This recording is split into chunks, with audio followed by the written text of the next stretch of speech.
Hair loss in general is lymphatic sewage or waste.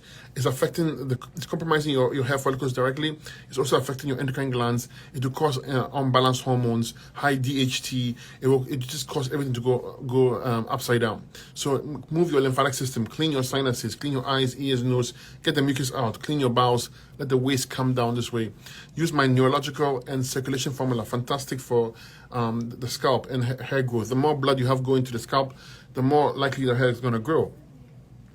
Massage your scalp, gently, very gently. Do it every day. Use horsetail herb and use nettle seed. Fantastic for hair growth, but also good for the kidneys, which is what you need for hair loss. Work on adding some green drinks, all fruit diet, but add some green drinks now and then. Use the Fabulous 5 as your base here, okay? And this is what you do, and this will start the internal revival of your hair. It will take you a little bit of time, especially if you're bald. But if your hair is just weak or is not doing too well, this will give you results rather quickly. If you want to stimulate it externally, growth, you use something like my shampoo here.